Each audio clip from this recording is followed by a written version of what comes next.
All right. Oh man, we've already got. Before I even get started, thank you, Eureka, very much for the sub and also for playing tonight. We are happy to have you, ladies and gentlemen. Welcome to Returners Hideout number 124, Fiend. We are on the third and final statue, almost to Kefka himself. And who knows what the heck we're going to do with naming conventions after we get through the plot of Final Fantasy VI, but whatever, that's a later problem. We are here tonight, ready to get some rounds of FFTCG under our belt before Haunted Hotel this weekend. I cannot wait, it's going to be such a good time. But for now, it's Wednesday night, so we're here to do the thing. You guys already know how it is. We've got the pairings up for the players, we've got Octagon loading now. And I'm eating my burger, and everything is as it should be for 7 on a Wednesday. It's time for Final Fantasy.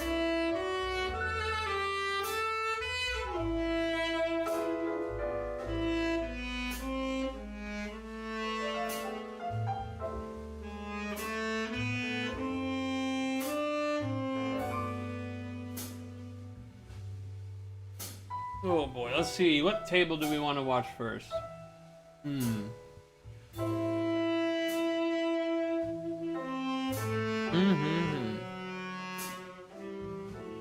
We've got Eureka, but Eureka I'm pretty confident we're going to be able to tune into as the rounds go on.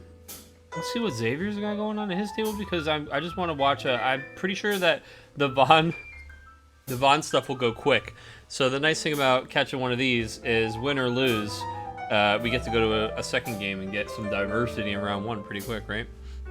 But besides, I've been enjoying Sky Pirates a lot lately, and I know it's not exactly the flavor of Vaughn that Xavier likes, but I got Vaughn, you know, on the mind.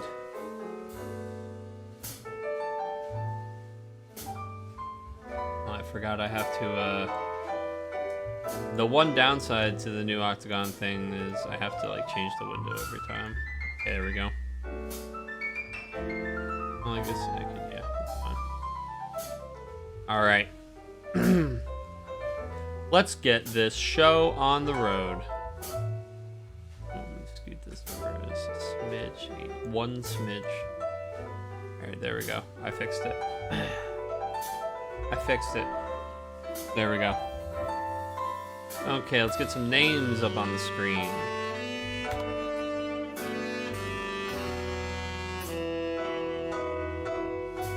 We got Strategic Gamer knocking me out of League of Light in Swiss. Some good games. Mr. Jonathan Kern. Playing against Xavier, who I'm sure is on a Vaughn variant. I do like, he's been on that like Rainbow Vaughn variant, which is pretty sick.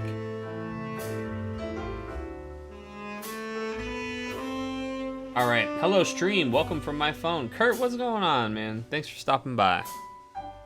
And Emo Tempest, man, good to see you. Always a pleasure.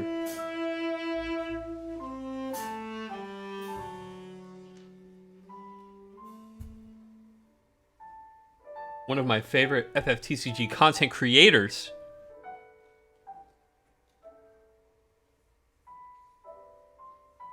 All right, so we've got things looking a little different from Xavier here. It's a star symbol in the discard pile, but chaos in the unit. So I think it is still his Rainbow Gilgamesh Vaughn deck, but probably tweaking it up a little bit. It certainly looks a little weird, right? And on Strategic Gamer's side, he was playing Doga against me in League of Light, but looks like he's on something different. I see Choco Latte, maybe a Wind Ice. Where's the gamble? Ah, Mr. Schnell. Thank you for keeping me on top of things. Let's go ahead and get the gamble up right now for you. It is Wind Ice. Look at that.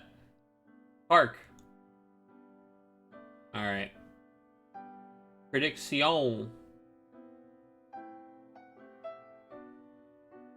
Who's it gonna be?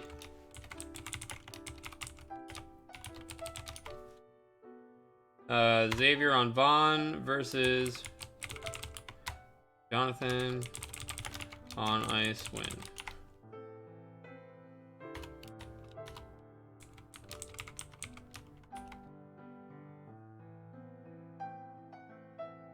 Moobot is helping me out. What are you saying, Moobot?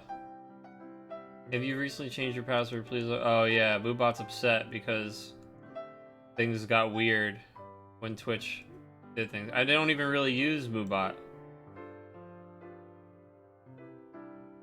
I timed out Moobot. That's not what I meant to do, but you know what? We'll deal with it later. Maybe Moobot's gonna give me a hard time later again. Rainy is wailing out here. Make me turn on my webcam. All right. Okay.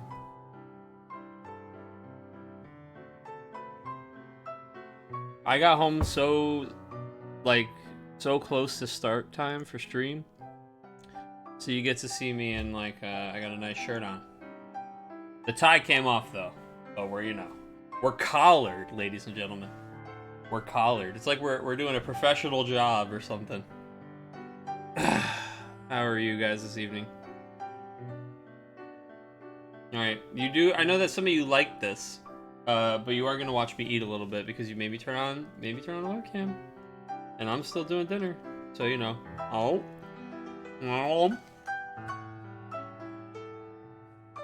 little brioche bite. We're high class tonight. Yeah, should I go get the wine?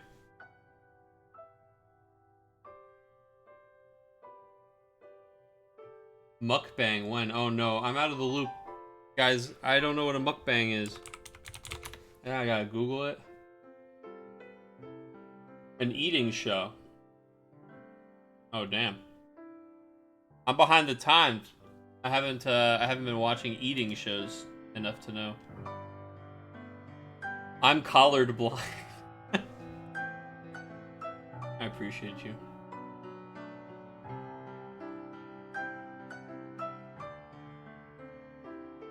Okay, guys. Back to the games, right? I've got to do this weekend. I got to practice, actually being serial. So it looks like we windmill slammed the Shinryu down on the table, and Xavier has a Vaughn, a Lednar, and a unit, so he paid the 2, I imagine. Yeah. Yikes. So all Xavier's deck is so if you don't know, Vaughn is the title card here. Xavier's favorite card. Every deck he plays is a crazy different variant with this guy in it. Sometimes even when it seems like there's no Vaughn in it, and it's just a Scions deck, boom! It's just Vaughn, right? So Vaughn is here, and Vaughn just windmill slams 3-drops into play. That's what he does. He plays a whole bunch of 3-drops onto the table. Usually doesn't want to pay for them. And unfortunately, Shinryu kills all the 3-drops and the 6-drops when he comes into play. So he just kind of ruined that whole thing. Ruined that whole game plan. And now he's going to just do this thing every turn where he reveals the top card of the deck and potentially draws 2 extra cards. And that gets out of hand very, very fast. Getting, 4 free CP every turn, not to mention all those options. Just gross. Rainy with the real questions. Do you guys really want me to eat on stream that badly? It feels like gross for me. Oh, excuse me. Got me far when it came out. Oh, the old Shinryu? Yeah, I mean, it can, right? It's a pretty high roll, like, matchup-wise. In the matchups where it's good, it's just incredible. They have to have a, decent number of 3s and 6s. Because, even if you get a couple kills, it doesn't matter so much if it doesn't get his trigger as much. Like, if they have the spot removal for it. But, when you get a couple of those kills for that, and then he's sticking there, like, ready to snowball, that's disgusting. Oh, the Vaughn. Dude, I love that Vaughn, actually. I played a bunch of him, too.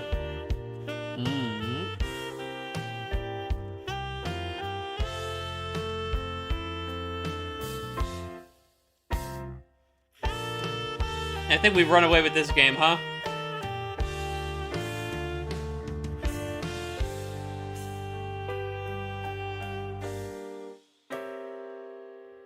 Oh boy. Yeah, I'm pretty sure that there's virtually no coming back from this, right? Xavier, that's his second draw pass turn. His opponent's gonna Shinryu, reveal the top card. It's gonna be 2 more cards. Oh wait, no, the forward is the -7 one, right? That's right. Okay, so that's good. That's good for Xavier. Here he'll go to 5. So that's where he wants to be. Okay, this is the time, right? This is it, Xavier. If you were ever gonna come back, your opponent, if they were really like thinking about all the Bond stuff, I would have left him at 4. Right? Because there's such a big difference in what he's able to do. He does have a lot of colors in here. I mean, Gilgamesh is a pretty terrifying real thing that can happen. Does he add all the colors? He's got 1, 2, 3, 4, 5, 6. Yeah. Yeah. Gilgamesh is live.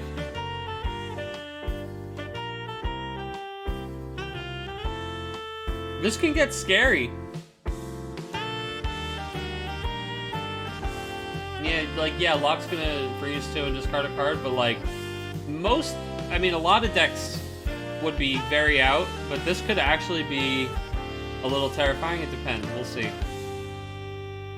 Gilgamesh being able to attack with, he's got, you know, the old Brave, First Strike, freeze all these characters. Oh, Shantoto will do it too, huh? The Althea's tapped down. Are we gonna Chocobo? That's fine. Jesus. You want to talk about your classic overextension, dude. Shantoto just gotta go ahead and take all these forwards off. Oh, never mind. The Ochu's aren't forwards. I was like, man, that's 5 forwards.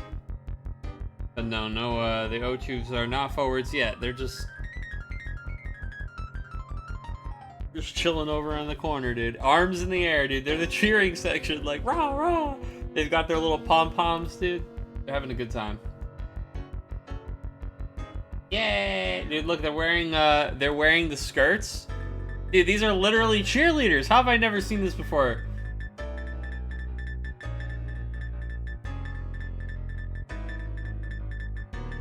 Zidane.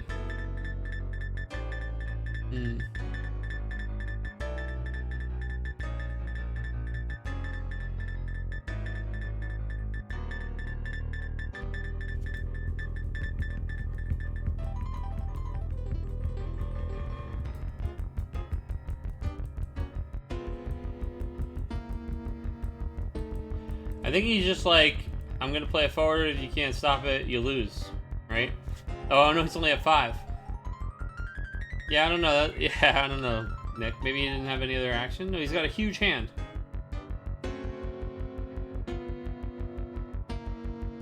I don't know. I don't know, man. Zidane's good, right?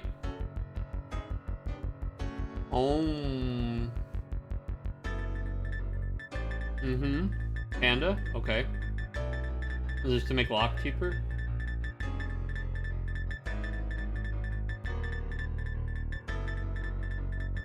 What are we doing?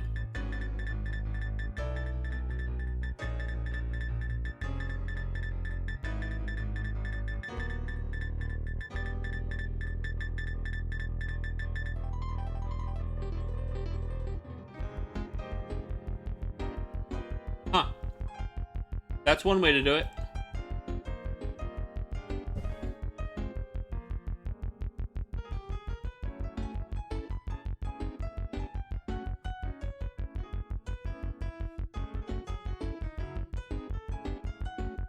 I mean, I guess it's the same as discarding them, right? To pay for the lock.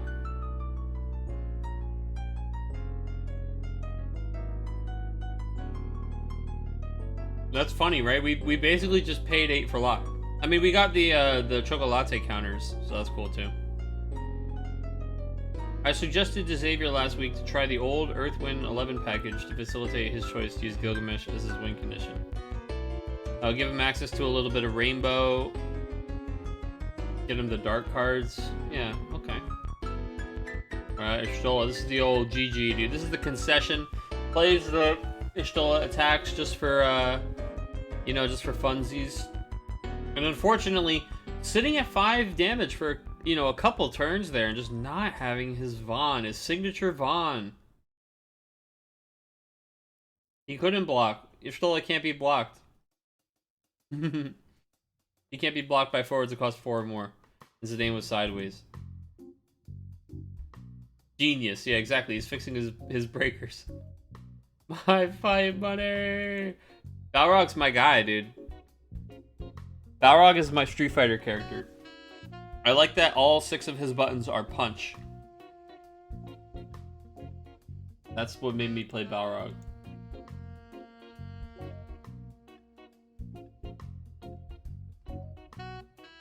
Alright, Xavier, Jonathan getting that one, 7-2.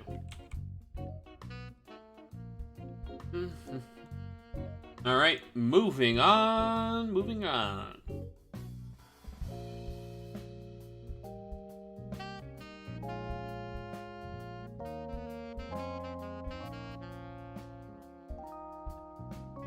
Table one, what's going on? They call me Table 1.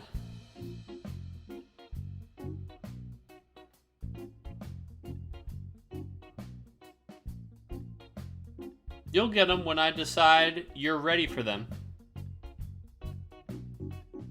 I don't think you're ready yet.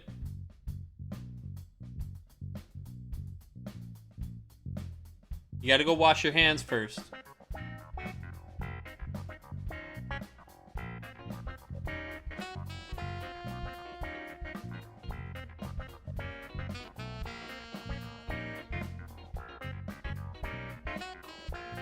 Dude, I know Nick, he wants his points and he wants to keep saying gamble, gamble, gamble, because I know what he's close to, dude.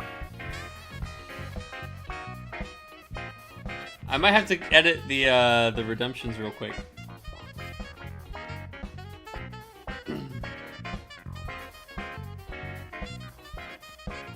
$5 million.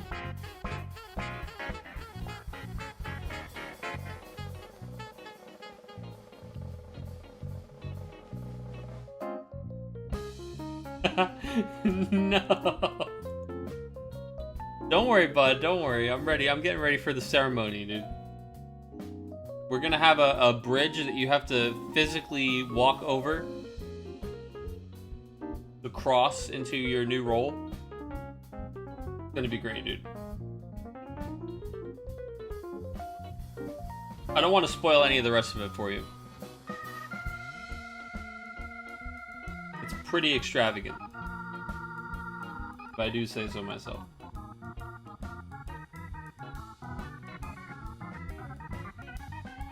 We got monks going on over here, dude. I love monks. The Squid Game glass bridge. Wait, what the hell? Dude, these people going in and editing their decks with all the full arts. I have to download the new full art image pack. Oh my god, imagine. Damn it. I'm not prepared to do that. Alright, stream, I'll download the image pack. I'm sorry to let you down like this. I'm sorry to fail you like this.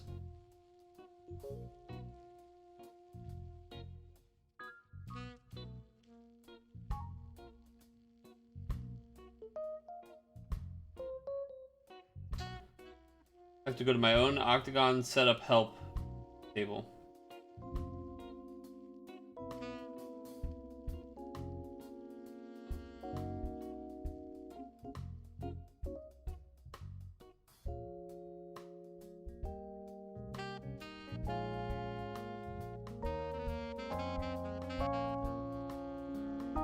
Some people just want to chrome everything. Yeah, I hear ya.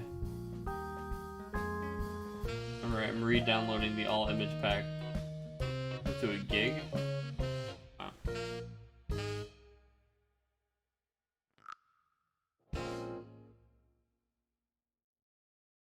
Alright, so we're playing 3-color knights here. Looks like we're really trying to lean into the dual element aspect of it.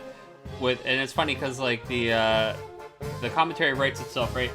We're trying to lean into the dual aspect of it because we're playing across these 3 colors, and there's things like the Gawain, which kind of make you feel like I have to go fire because there's Garland and Beatrix, but then you look at the Lightning Knights and stuff and you go, oh, but I kind of have to go Lightning. And you do have a lot of things that can make it more consistent these days. The Princess Sarah is going to help. Obviously, we're running Cosmos and Thornton to kind of make sure we always get that stuff online early here. You guys know how I feel about what I'm just gonna call the wrong Avelia. But this Avelia, you guys know how I feel about this. But in general, I get it. A Knight's deck, and I like the Lid because Lid is normally trying to be a Viking. That's just a much higher quality than a regular Viking, right? You're trying to get a real nice card on the way in and a real nice card on the way out. But unfortunately, there's a lot of duels in these two colors that just don't line up as nice as you'd like them to with this deck. So I think that the hits on Lid are maybe a little bit lower than we would like them to be. But nonetheless, feels real good if you do hit. So some people, you know, they have better luck with that than I do. So they don't have to play as many copies of hits as I do. But if there's a reveal luck, I'm just gonna flub it.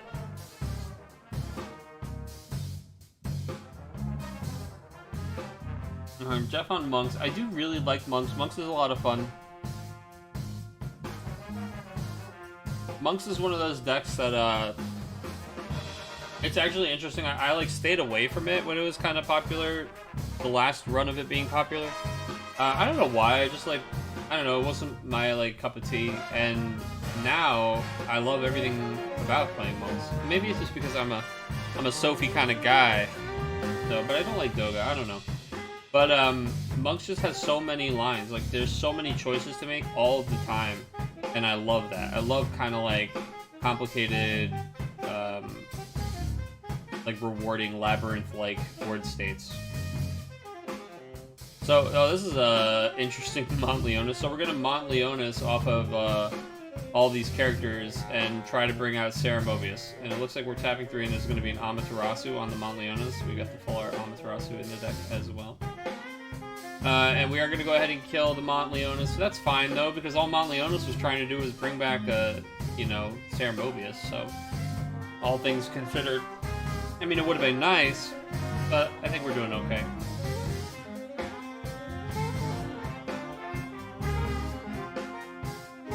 I think you just let Sophie do her thing here, you know?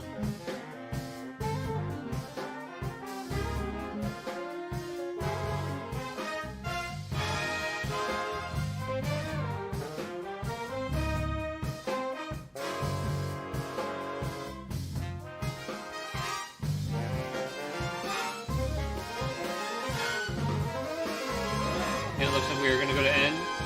We're gonna trigger. Is that one of the new starters? No, it's just a full art Garland. I don't have like the full art image pack because it came out after the Opus 14 image pack. Well, I mean, I have it now. I have to. When the game restarts, you'll be able to see it. Yeah, I mean, I wouldn't expect those to come right away on Octagon. Maybe, but yeah, there might be a delay there.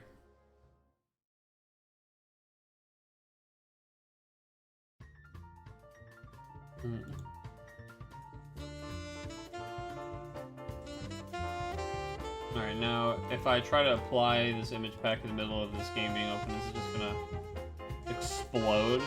Let's find out. Oh, it's already not liking that I'm clicking shit while this game's running. Yeah, there we go. Add image packs.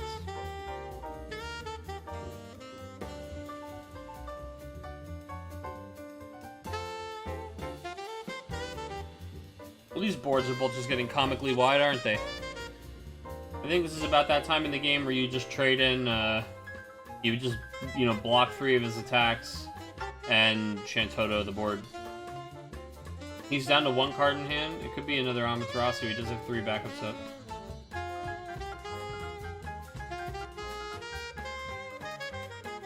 Alright, the image pack is now installed.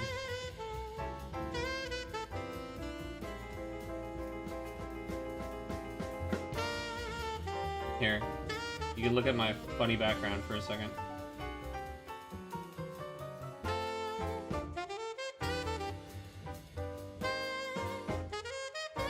There he is! Look at him in all his glory! Oh, you can't see it yet. What the? Hold on. Come on.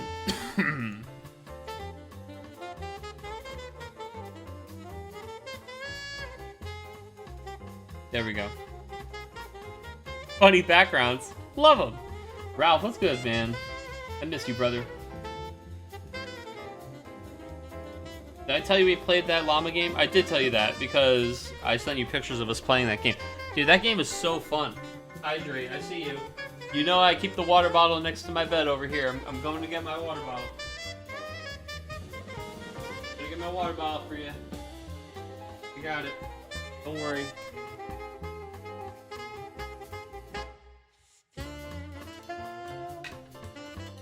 That's a hydrate for you, Pretty. Good to see you, Pretty. Llamas Unleashed for the win, yeah. Good one. Llamas Unleashed, guys. Great card game. Alright, so Jeff did take all the damage, which says to me that he may not be in a position for a Toto, but he did get a Gabranth on that last hit, so that's got to be a Titan pick, right? Although I don't know what he grabbed. Looks like maybe this Monk.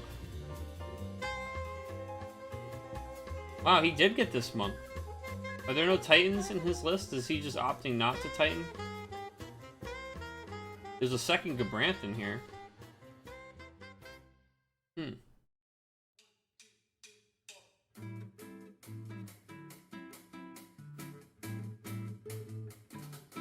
Maybe he knows there's an Ama in hand, so he doesn't want there to be, so he doesn't want to play into it.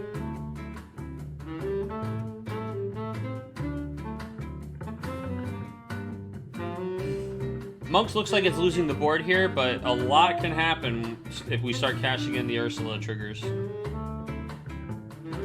We always seem to come to llamas when we stream monks. Do we? Well, we got the monk, and now we're going to try the Mont again. And again, we're trying to really force the Amaterasu if it is that last card in hand. Seems like it's not. We're going to resolve Ceramobius, and now things are starting... They're about to start to get weird for Knights. I think this is where it starts to go downhill. You know that I don't like us fighting with the Sophie, but it is 18k, so... Alright, what? 16k, so she's probably gonna be alright. We're attempting to fight the Beatrix now. I think that's interesting because Garland is the one that you want to fight, right? Because everything else you can kill with Ursula. Garland is the one you want to use the Ceramobius on, right?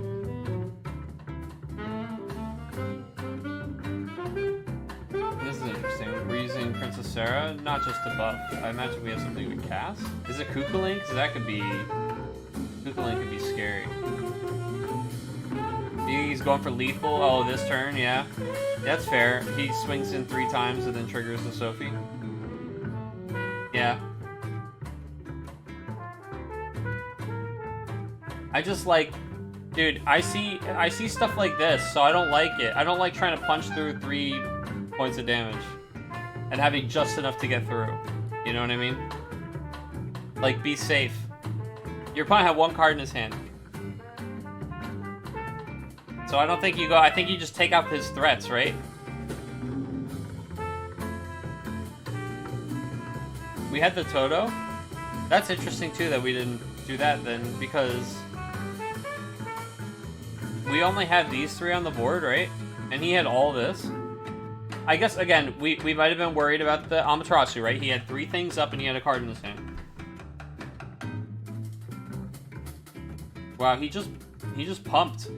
I hate, dude. So pumping here seems like I might as well put more damage on Sophie while I can. But pumping here is really bad because now he knows there's no Ama. Now he knows it's not that you're not even bluffing it, so it's not the card in your hand. I mean, it doesn't really matter if he's gonna just win the game this turn. I'm just saying, if we're min-maxing this turn, we could have done that better. I think there's a chance of Obelia. Yeah, but that doesn't matter.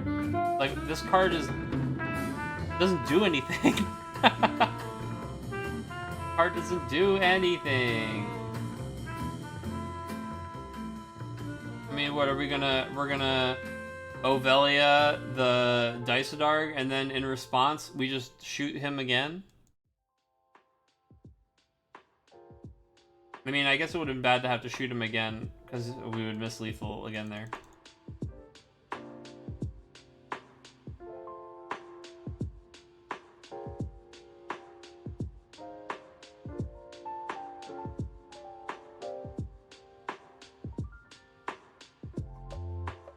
Yeah, that's what I'm saying. He's not gonna let it come back.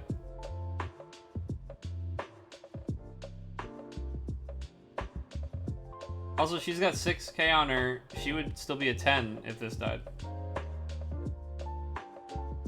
Doesn't he have a death trigger? No, wasn't it the other one?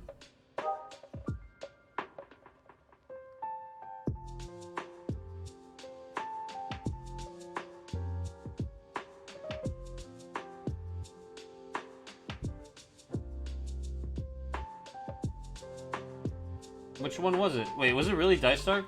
Oh, this guy is bad.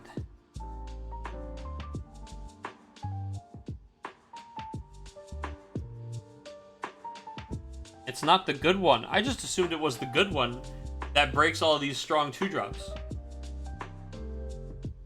Instead, it can only kill the same cards, and it costs more. We missed 2 Garland draws. Oh yeah, we did. On the backups getting broken. Well, they've already GG'd each other now, so it's pretty much done. Wait, why would you GG before? This is kind of weird, right?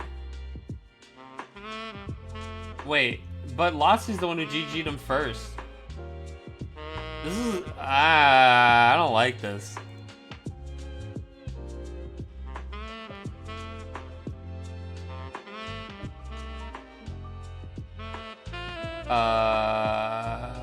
I was trying to show you guys chat, but you still can't really see it.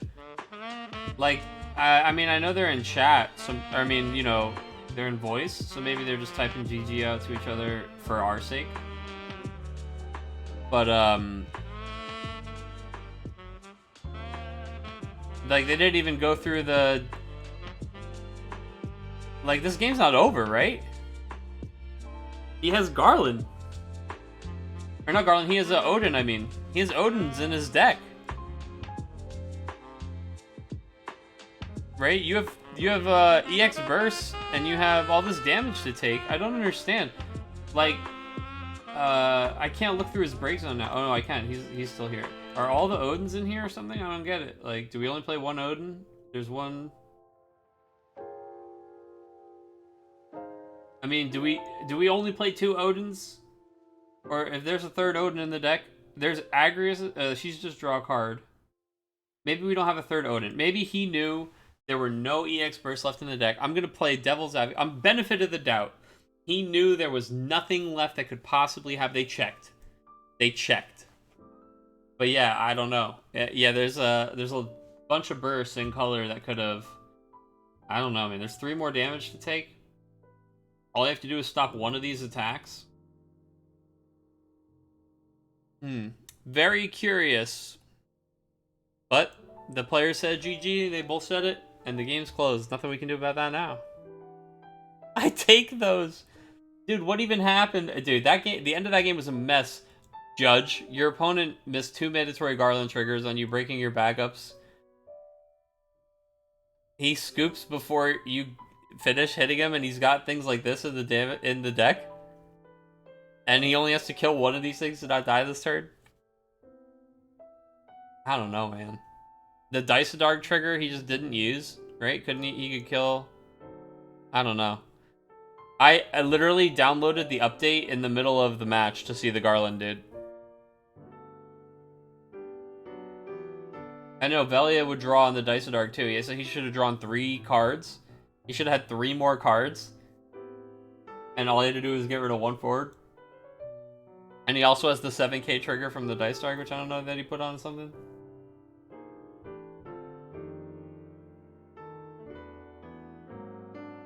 Jesus.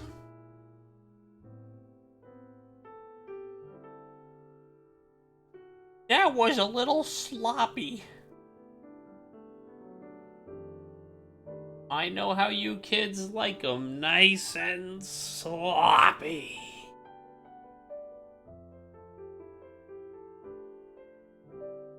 Lady, you're scaring us.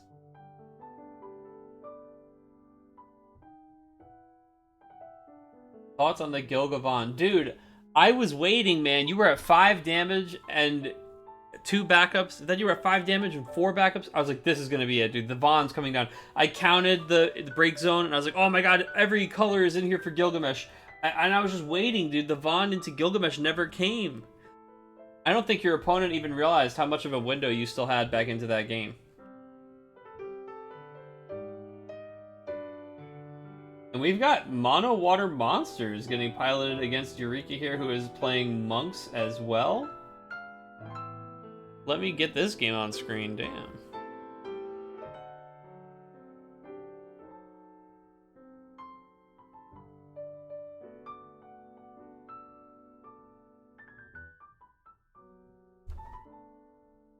You would have died to 3 Ochus. No, you wouldn't have, because you could just...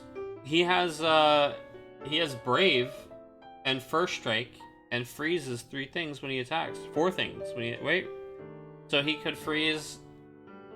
he can get rid of all the forwards. Well, I mean, I guess there would be 2 left, but you would have a Von and a Gilgamesh and, you know, another forward from the Von.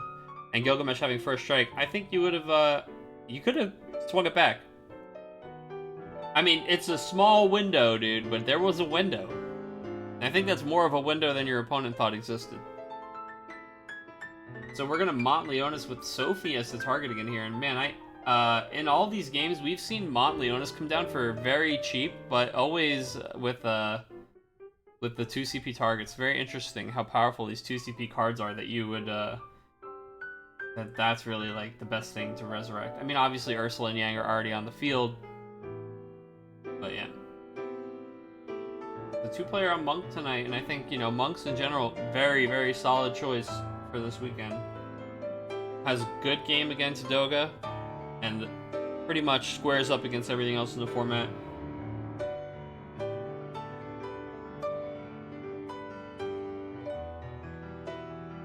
Xavier, you're gonna get a lot of people with that, I think. Give him the old sneaky Von, the sneaky Gilgamesh. There are versions of Gilgamesh that are pirates, right? So it kind of works out in some kind of headcanon. Yeah, just watch out for those Shinryas. Jesus, yeah, no kidding. That was, that hurt. Alright, that's the end of round 1. Let's get the next round up.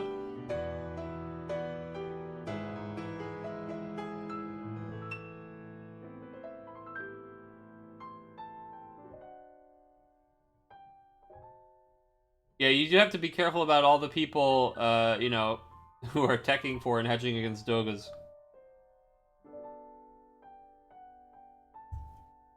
Prinny, you missed a Shinryu. Somebody did Shinryu him, that's why they're saying it. He had 3 forwards, and then they played Shinryu, and they were all 3 drops because it's Von.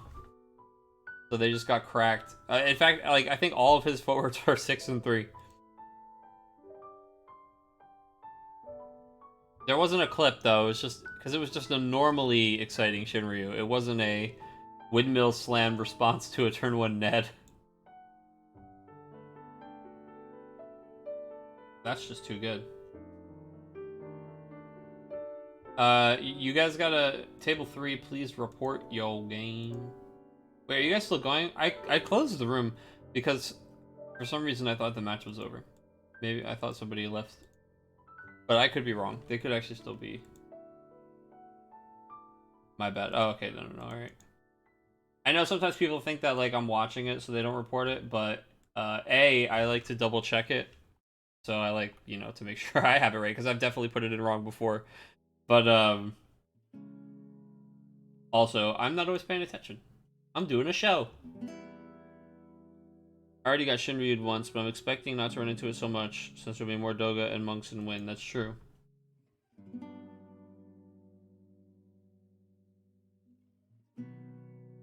I think it's interesting that, people keep using the word wind.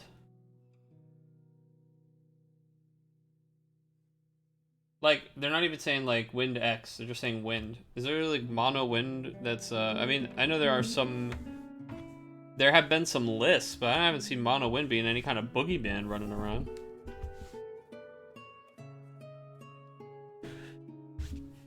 Like Ice Wind and Earth Wind stuff is for sure doing stuff.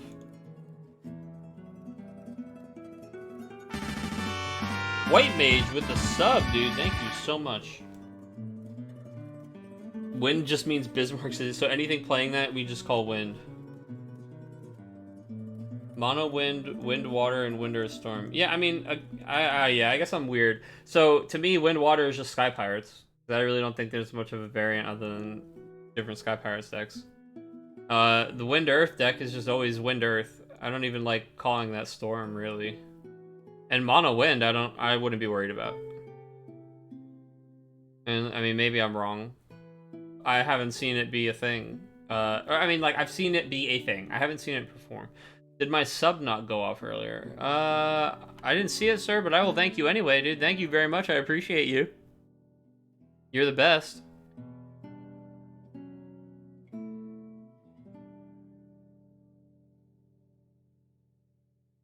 It's just easier to lump them together. Yeah, but that's like... I don't know, it's like saying Sophie decks. It's like Doga and Monks are wildly different.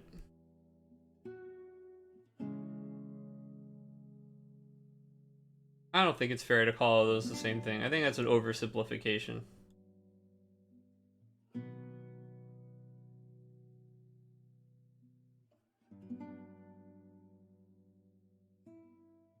And once we start like using sweeping generalizations and oversimplifying things, it gets much harder to have a good discussion.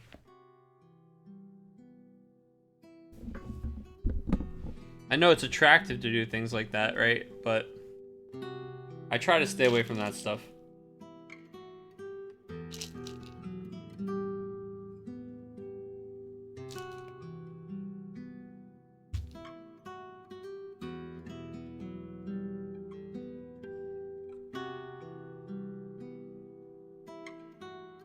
I guess, like, I mean, I understand what you're saying. I don't really agree that Sky Pirates and Wind Earth are, like, just a difference of tech choice in playing Wind. You know what I mean? That's what I'm saying. They feel pretty distinct to me, even though they have similar elements.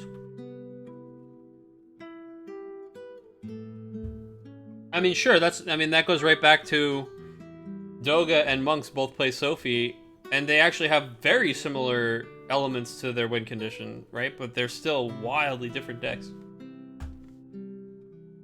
In some ways they're not, but in many ways they're very, very different.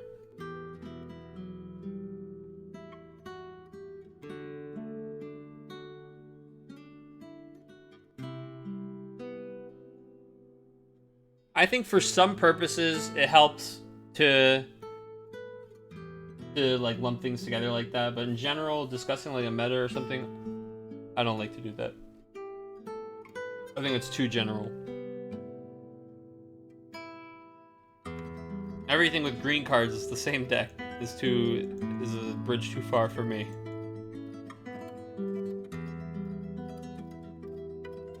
Why didn't... Oh, this is my fault, guys. I'm like, why isn't this working? But I put in one of the matches as a win for both players, and that's why it's not exporting. Obviously. You can't have a double win. Only a double L. Alright, Jared got this. That's right. Cool.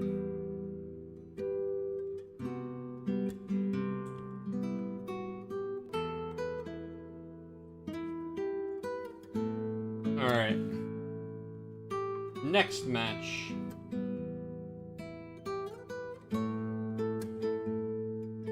Pairings are going up for the players right now.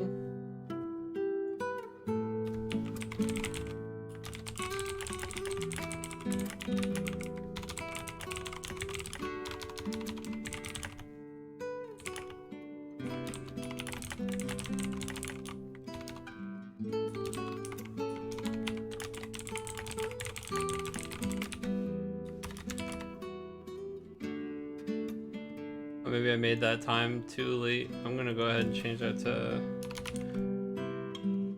7:55.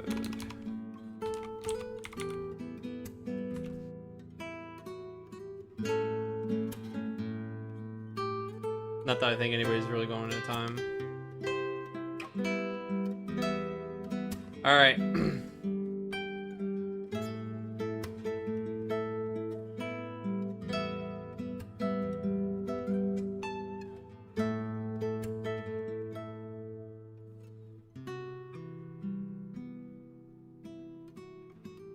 Yeah, that's true.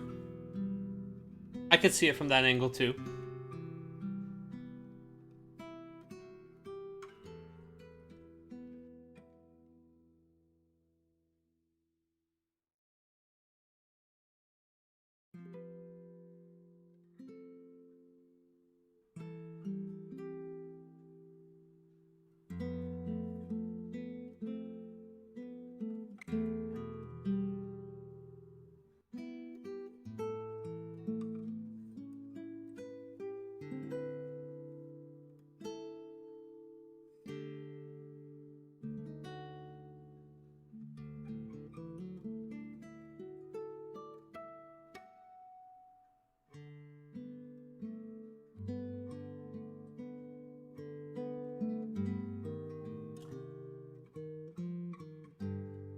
I mean, I don't know that I agree with that either, Kurt. I mean, sure, Norstalen and Friends end up being in a lot of those things, but they're not the only viable green backups either.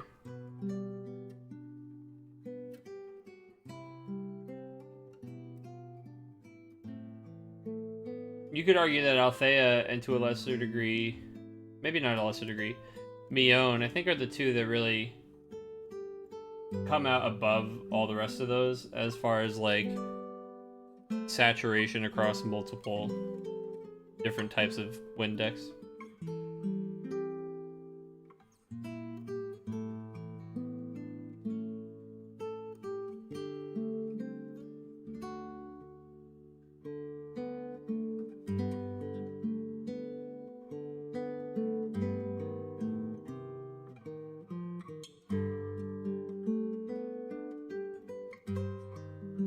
I hear you. I just think calling it inflexible is a bit dishonest. Not dishonest isn't the right word, but you know what I mean. It represents it in a weird way. Actually, I think part of the problem is that it's too flexible.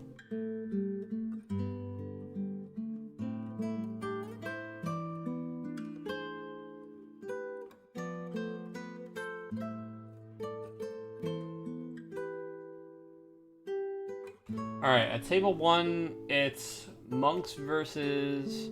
What was Jonathan on? Is that the water deck? Because I'd like to see that. He's got the Mono Water Monsters thing rolling around at table 1. Let's go, if we can, let's take a peek. Oh my god, both of these guys have a table open waiting for each other. Named table 1. Who's gonna break first? Who will break first? It's like a game of chicken.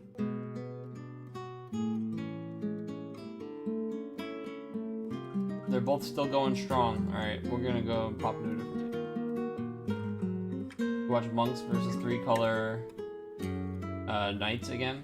It's funny that he's gonna have to play against probably card for card a similar list.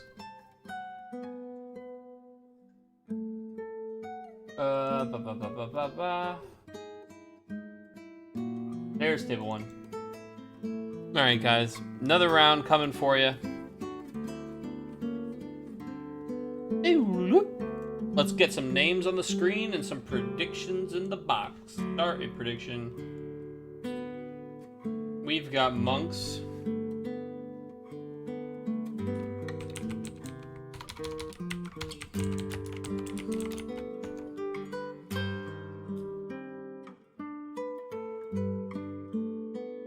This is Wind Ice, right? Actually.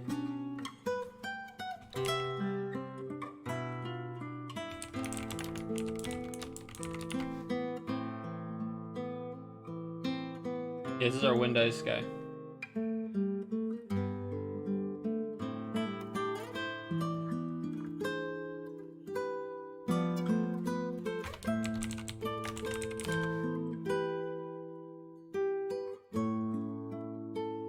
Wrestle with Jeff, prepare for death.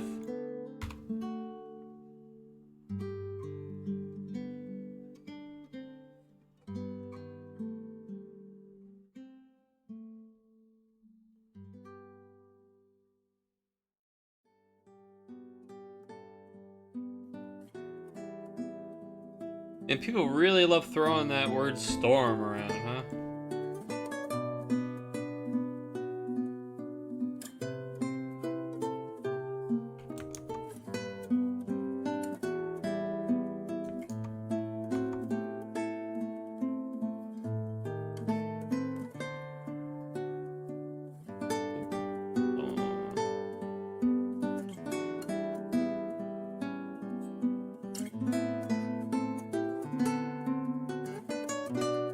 You guys, anybody into the, yeah, but it's not a mechanic. And, the deck doesn't even revolve around the mechanic. But I understand where it comes from. I just think it's maybe applied a bit too liberally.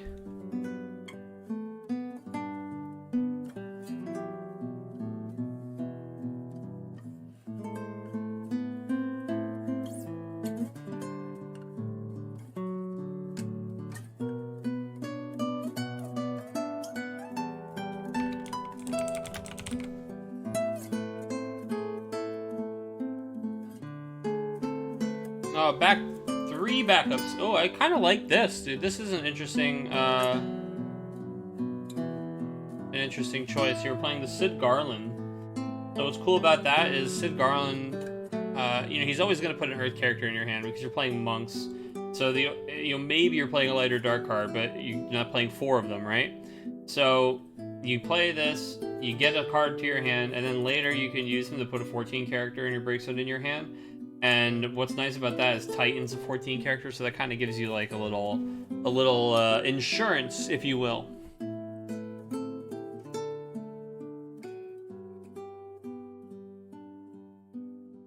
Yeah, Stola. Very cool. The 3 CP monk. The 3 CP monk backup is a 14 monk as well. So is 2 of the different 2-drop monk backups are 14.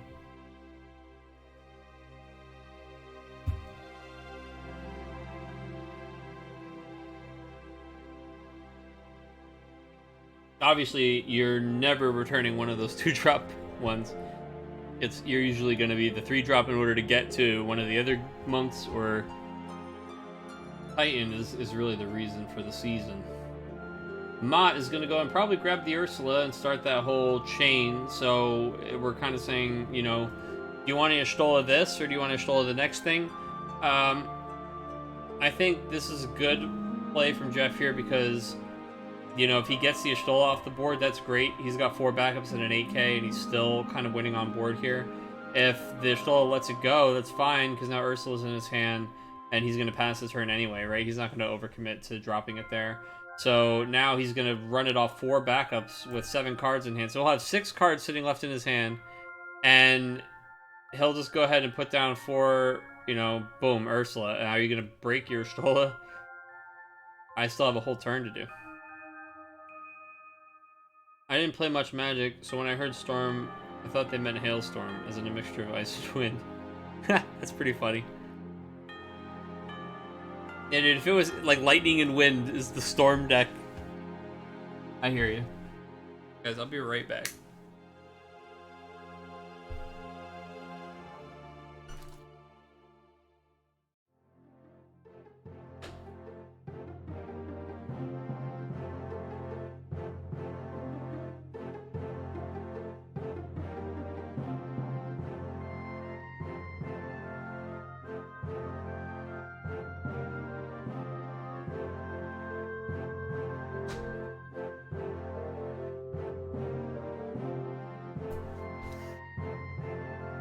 I'm so excited for this weekend, guys. I'm actually so hyped. I have stuff all around me that I'm packing to bring.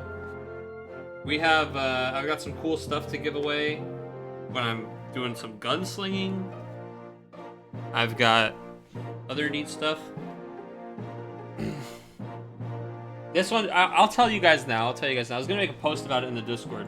This is just for the RVA Snugsy fans out there, for the people who tune into the stream, who play in the tournaments.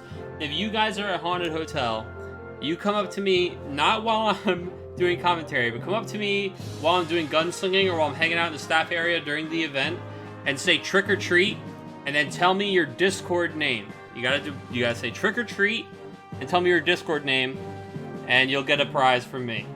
You get a little something that I'm gonna be bringing on a hotel. So you gotta say trick or treat, and you gotta tell me your Discord name. That's all. Hopefully, a little way for me to get to meet some more of you guys who hang out.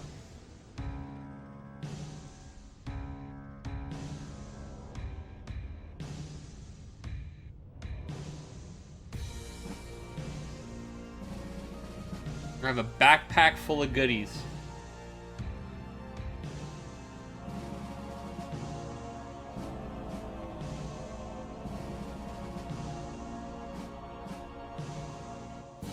And if your Discord name sounds like somebody who I don't think is in my Discord, I'll check.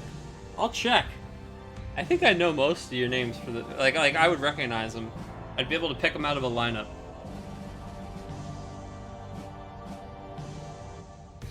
I mean, you know, it's all fun, but really, the idea is to reward you guys.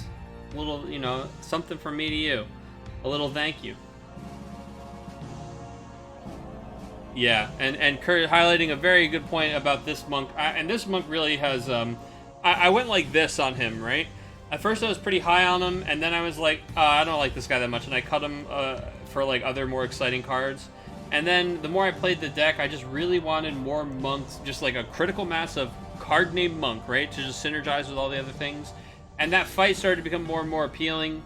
And honestly, now he's a really important piece. I use him all the time for things exactly like that. I really like trading Mott into the Ashtola and essentially just, what are you going to do? You know, you're going to cancel this? Either way, she's gone. Just forcing it. And this is actually a spot that we don't see Wind Ice in too often. On the back foot here. Now, wow, are these all Shantotos? No, it's Kolka and Necron Shantoto. It's funny how they just look so similar because they're all the backups with that same art style.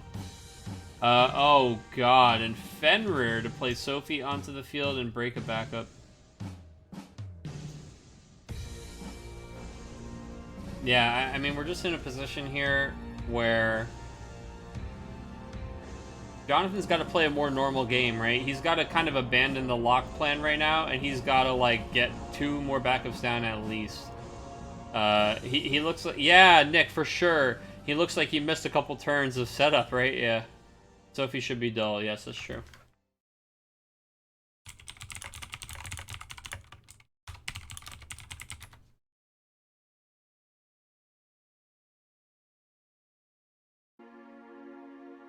Oh, that's a big difference for him there, right? Because now he's about to get punched in the face twice.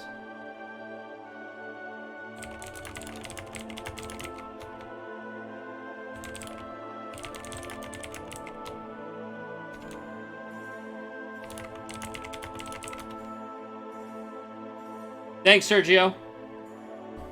Good looking out, buddy. Good to see you, too.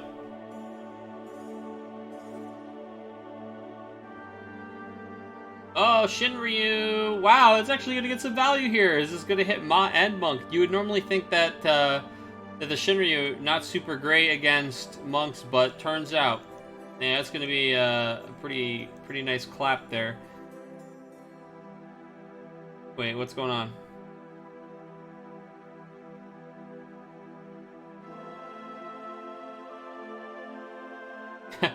What was that, dude? Like, oh, I forgot to attack with Zidane. Let me just get another attack in there real quick and then play Shinryu. That's kind of funny. 2 Montleonis into discard here. Or not into damage, rather. Yeah, so Shinryu getting there, and is going to go ahead and mess that up pretty bad. Will we see a Mist Dragon? Why would we Mist Dragon?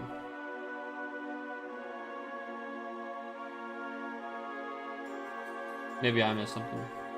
Shantoto, yeah, that's not bad. Shinryu does damage. Oh, cast a Mist Dragon to protect one guy? I don't think he needs to do that. To protect like a Mott or the 3-drop Monk, I think he's doing. What he really wants is he just wants to get back to like a Sophie, or not Sophie, an Ursula rather, because he's got all these bullets in the gun. Oh, actually, now that I take another look at the gun's pretty empty. I mean, yeah, we've got a really nice looking gun, but this chamber's empty, this chamber's empty, this chamber's empty. Although, I mean, this guy, he'll go to the store and buy a bigger gun. We removed one Ursula so far.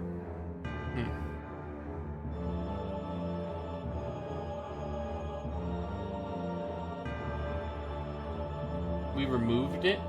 Oh, what do you mean with the case set? Or you mean he discarded one? Yeah.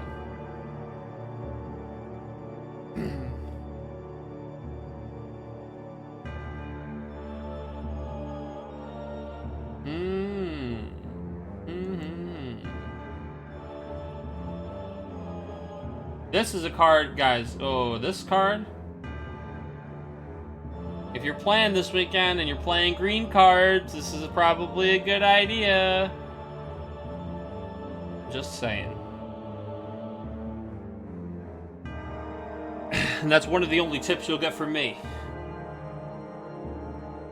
That's not true. I'll give tips all the time.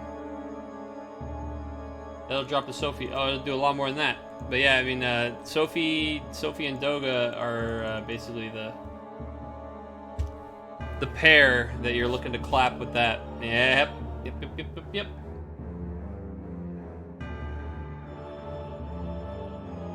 The old 2 CP. Get rid of the Sophie trigger, not bad. Anything pumped by Stern, yeah. Anything pumped by Yang. Ursula.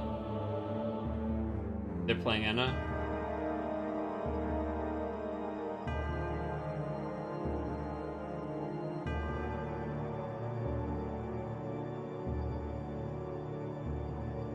Yeah, I'm telling you guys, you know. People like to doom and gloom. I mean, it is Doga's tier 1, very, very strong deck, just because it's one of the best Sophie enablers, like list-wise, it's the best Sophie enabler. But you know, there's when you know most of the room is going to be on it, you can do some kind of stuff that just you would not be able to get away with if it wasn't so prevalent. Like just filling your deck with 3 2CP Diabolos. I'm saying YOLO.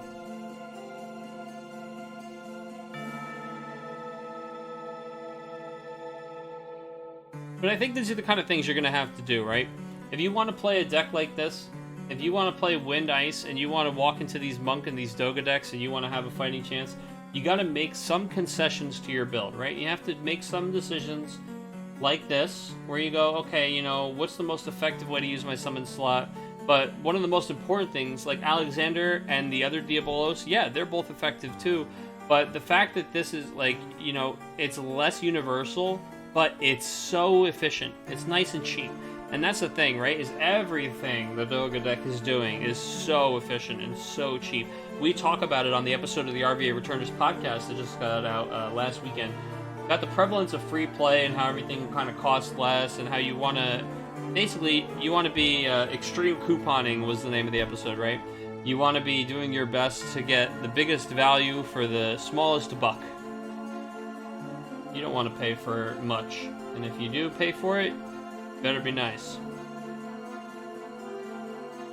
And Jeff's got to be feeling like he's in a decent position because he has the Ursula out now and has all these monks.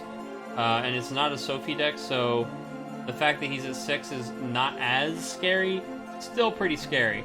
But I don't think Icewind's got anything, you know, up its sleeve that's going to be able to sneak that through, so...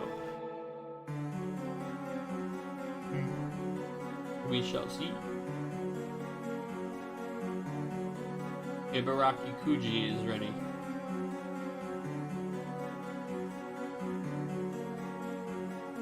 Ibaraki Koji, what are you doing hanging out here? It's just somebody who's spectating. The everything must go sale, yeah, exactly. All of your forwards must go. Maybe Charlotte Locke, so he has to throw every monk to survive. Yeah. Charlotte would be nice. But at this point, you know, he's not at that damage threshold yet where killing Charlotte with the monk stuff is annoying. At this point, he could just shoot the Charlotte with one monk. All forwards go directly to jail. Do not pass go. Do not collect $200. That's funny. Yeah, send all of your forwards directly to jail. Mott is coming down, and we've got the 3 up. So you know what that is? That's Search for Yang. If I've ever seen one, that's a Search for Yang. And I think things are about to get a little out of hand. Yeah, here we go. I don't even hate leaving those 2 monks up.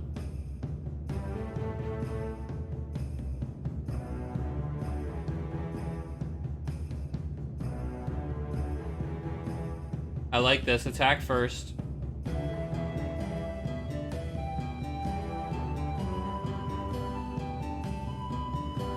Main 2, Yang 2. Yang into the fight monk would be sick, Kurt. I agree.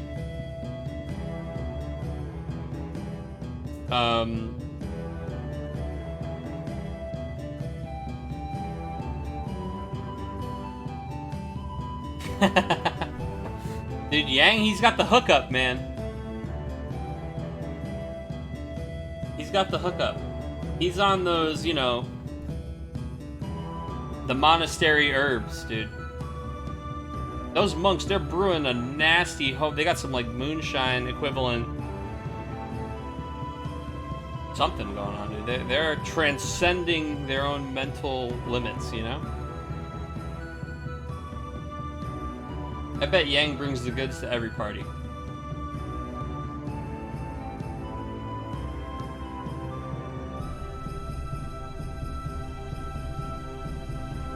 We passed? Maybe things are getting out of hand. Just playing it safe, which is fair here. He's gonna play, you can reveal a Pandemonium. That's unfortunate. It's not really what you're looking for. Your opponent's on 5 though, right? So Pandemonium's he does the thing. He's gonna do 4K. Wait, hold up now. Hold up now. Pandemonium just got pretty good. Because now Ochu brings these guys up, right? And now we can tap him into the Bismarck and we can do Panda stuff. So that's exactly why we're gonna go ahead and crack that before he gets the wind back for the Pandemonium. Very smart play by Jeff here. I like that. That's why I said earlier when we were talking about the 2 Yang, the Yang play, that I liked keeping the 2 monks up and tapping one of these to play the Yang. I really like keeping these up. You know, this monk is dealing a metric shitload of damage to his opponent. 12K on that one, and that's low because these are all non-monk backups. Looks like we're gonna opt to just ping Mott for 2K. On the way out the door. That's fine. Yeah, sure, the Ochu resolves. 2 backups come up, and now we're sitting here thinking, uh-oh. Our plan was to kind of do Pandemonium Bismarck stuff. We are gonna Zidane. We could have killed the Mott, right, if we had tapped this into the Bismarck also, and then Pandemoniumed. I don't know how much we care about killing Mott. I mean, then he would just sack Mott into Ursula. But maybe we don't want to pay any more for that. Yep, we're going to look at the hand and we're going to find a Hecaton Share and a Yang. Ah, there's the secret. Yang did not have any monk friends to come into play with him. Looks like we're going to just freeze both of those things. Fortunately, they're already dull, so freezing them will work with lock. Tapping Ochu is kind of sketchy if you're trying not to die. I mean, that's true. I think that, I don't think there's a world where if you didn't play the lock, you were gonna not die anyway. But yeah, the lock comes down, is able to take 2 of the forwards out. But we're able to shoot him with the other monk. That's gonna be 9k damage, and it hits him because, you know, we just don't have... Ooh, forgive me. We don't have the resources to, like, do lock and, right? You always want to do something and. Lock and have something to protect them in our hand. Lock and leave Althea up, right? Lock and have Chocobo summon in hand. But no lock and. We're just going to go ahead and rip that 5-drop monk off the top. We're gonna go ahead and play Ursula, or not Ursula. We're gonna play Yang. Windmill slam this monk into play. It's not quite the one. Oh wait, this is both of them were top deck because Zidane and the lock. Yeah, you're right, guys. We got both. The gas would have been monk 3, yeah, absolutely. But we do take that. Dude, see, Yang is bringing the goods to the party, dude. You're like, this is my friend Monk, dude. He's good for it. And Monk's like, yo, what's up, guys? Yo, what's up? I'm good for it, dude. Yo, I got it cheaper than anybody else around you, hear me? And the more you guys that want in at once, dude, it's cheaper for you, dude. Big old family discount.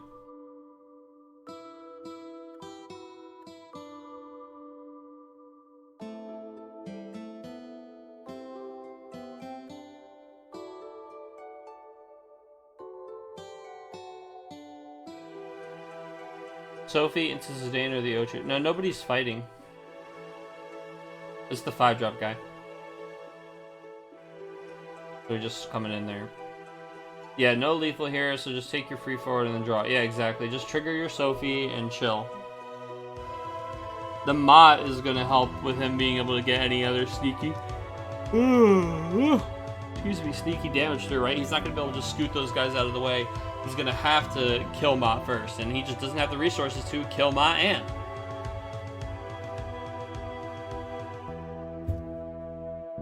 He can pick one thing. He doesn't get a one thing and.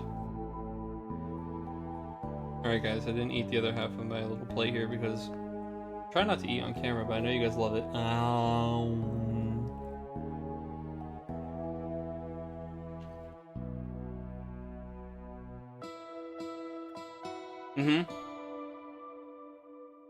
Yeah, good call, Eureka. Typhon. Typhon is the and that we need there.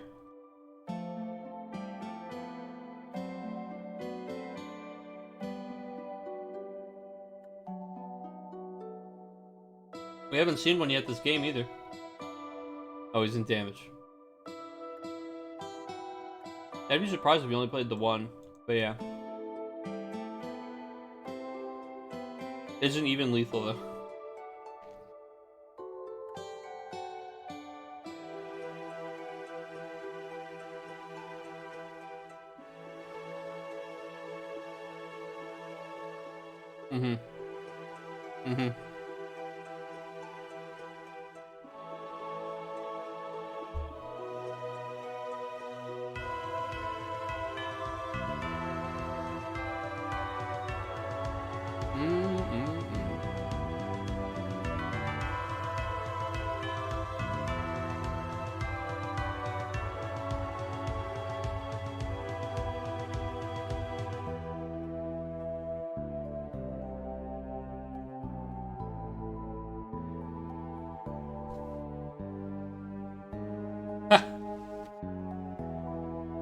The generous donor, Mr. Final Max.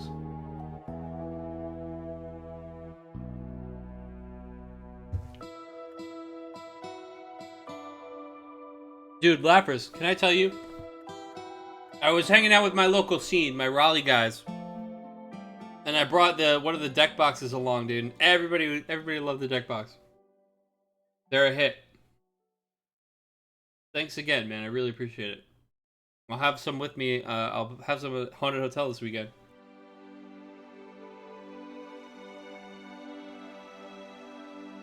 Shinryu Redux, dude. He's here to get only 2 forwards, Ma and Yang, who are just immediately going to get cashed in, I think, to remove both forwards. Yeah, there it is.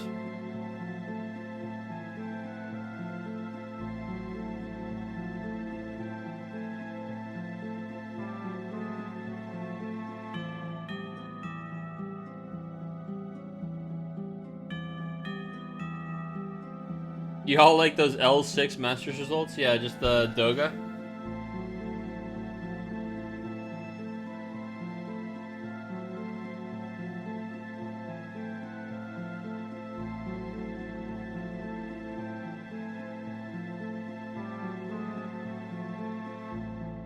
Yeah, it's almost like exactly the kind of stupid shit we said would happen when they announced L3.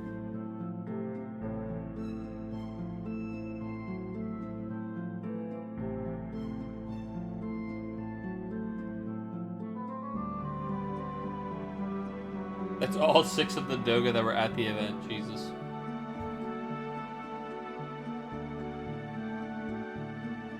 I saw, Mono Fire was supposedly the most played deck. I immediately, upon being like, that's fucking weird, I was like, it's L6, Snugsy, you don't know anything about the fucking L6 format. You can only guess and speculate.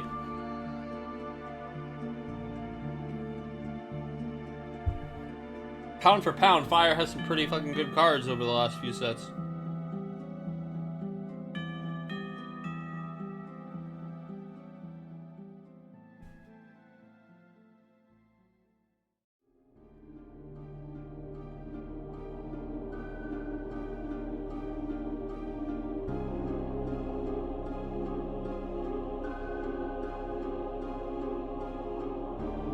Yeah, most of the good Magista enablers are in the later sets, yeah.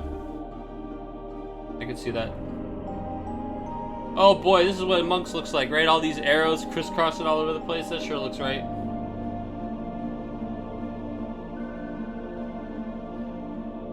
Man, what happened to the field, dude? I looked away.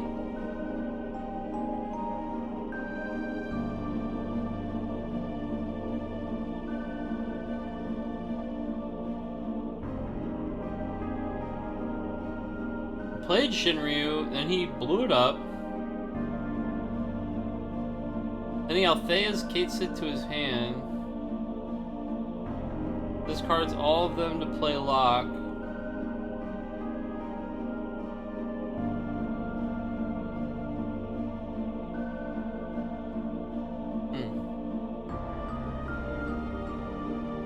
There's Typhon. Oh my god, look at what this has become, dude. Both of these guys are at 6 damage. Both of them have 11 cards left in deck.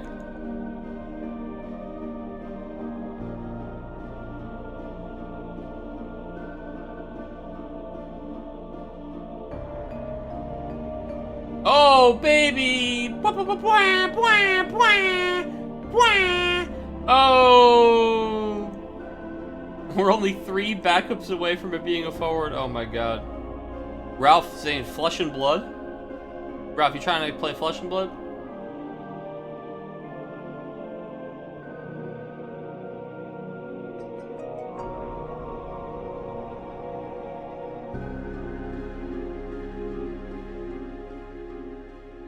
Ursula the Warlock used her monk friends for a blood ritual.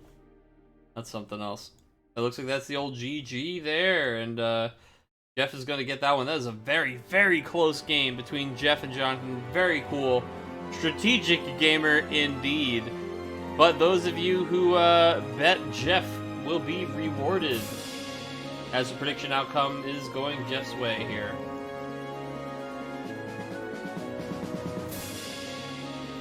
A Monk Mirror match in the finals. Look at you guys were both here ready to play against Doga decks, and no Doga decks showed up. Joga isn't here, dude. Joga, I'm pretty sure Joe's already in California.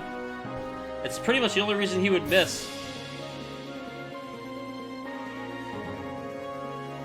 Yeah, I think Monks is the pick. I really like Monks. That's what I would be playing if I was playing in the tournament this weekend. Yeah, they're doing like Disney and shit. Because originally Mr. Cool was supposed to be here, but you know, America, you know, disease and borders and quarantine and all that stuff.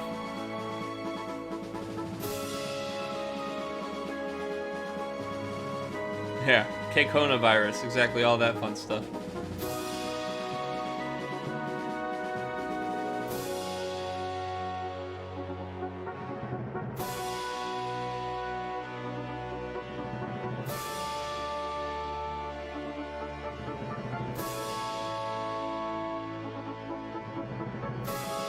Oh, I think all the games are done. Alright, cool, let's get the round 2 results in. I just tried to load table 3 and I got sent to an empty room. And I just heard my voice echoing off the walls. Alright, table 2, Jared's got that one. Alright, I need Jeff to win because I don't want to ship anything to Japan.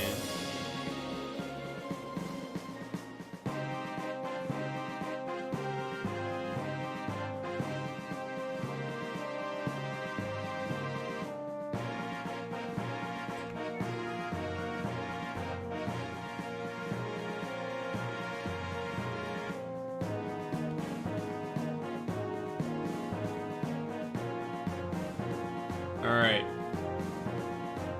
Round 3.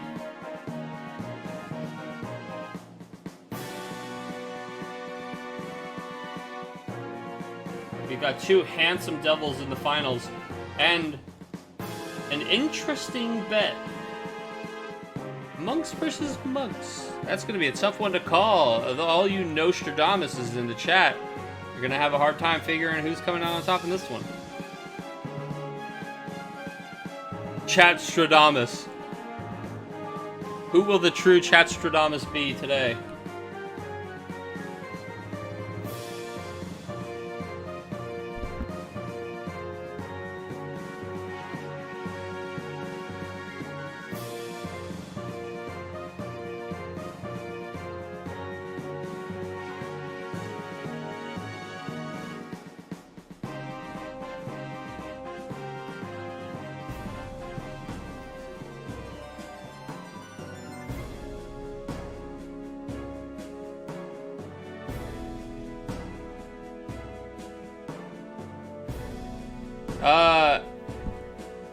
Xavier, I'll put you in the picture-in-picture.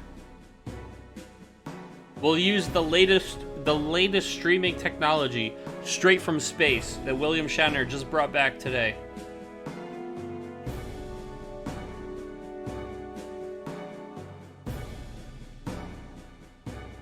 Matchless Glory in chat. What's good, man? Been a while.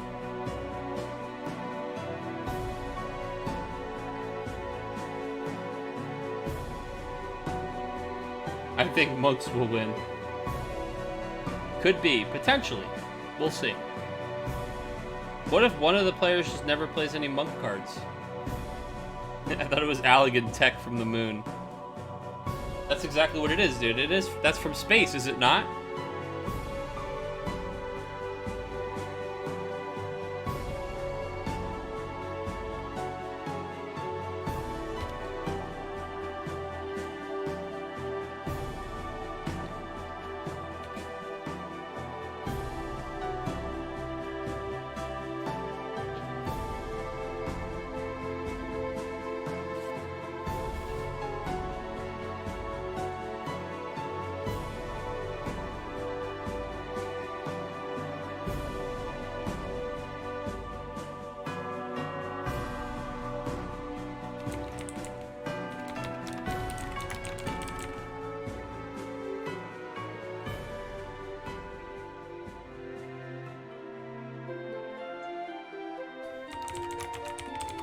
Alright, guys, here we go. We've got Jeff. We've got Eureka. They're playing the same deck. Who's gonna win?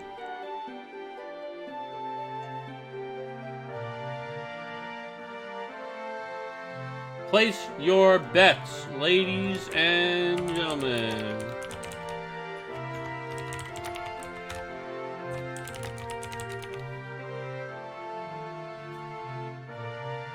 Bets are live. Bets are live. Don't miss the bets. Don't miss your chance to bet. Nick Schnell. Nick Schnell. Nick Schnell. Warning. Warning. Warning. The bets are live. Nick Schnell. This message is for you. This message is specifically for viewer Nick Schnell. Please do not miss your chance to bet. I don't want to hear it in 2 minutes.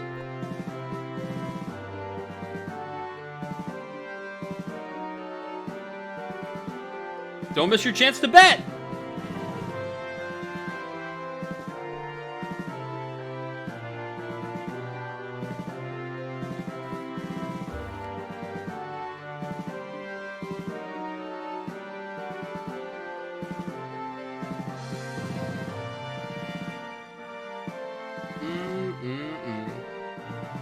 I'm eating some barbecue.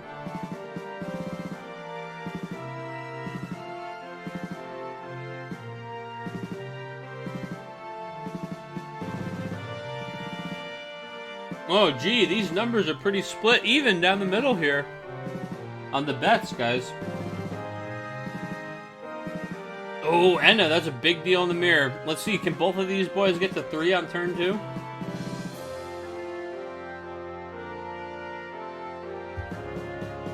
We're gonna see some weird Ursula stacks this game, guys.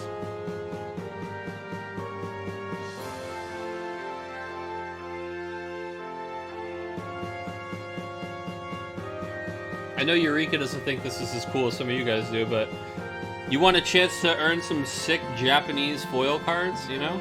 Get yourself like a star symbol in Japanese, maybe? It's foil.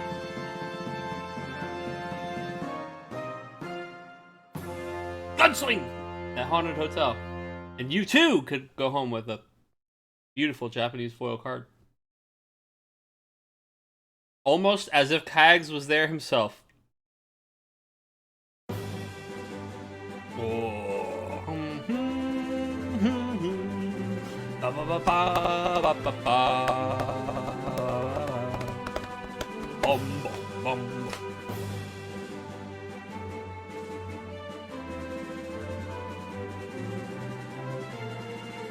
No, it's only one of the best songs ever written. I just love Final Fantasy VI. Bum, bum, bum. Bum, bum, bum. I only have like 6 different things with lock on them behind me. Oh wait, let's see. I got a little lock right over here. Special one.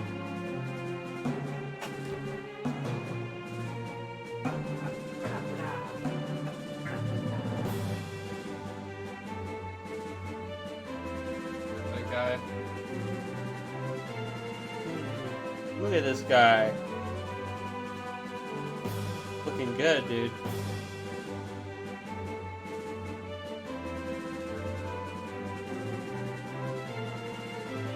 Yeah, dude, Ralph knows. Ralph knows, dude.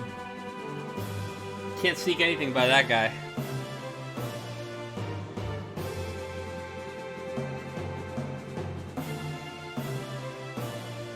Dude, she's great, Ralph. I have a little note from her over there. It's like, good luck in North Carolina. Because she noticed I moved.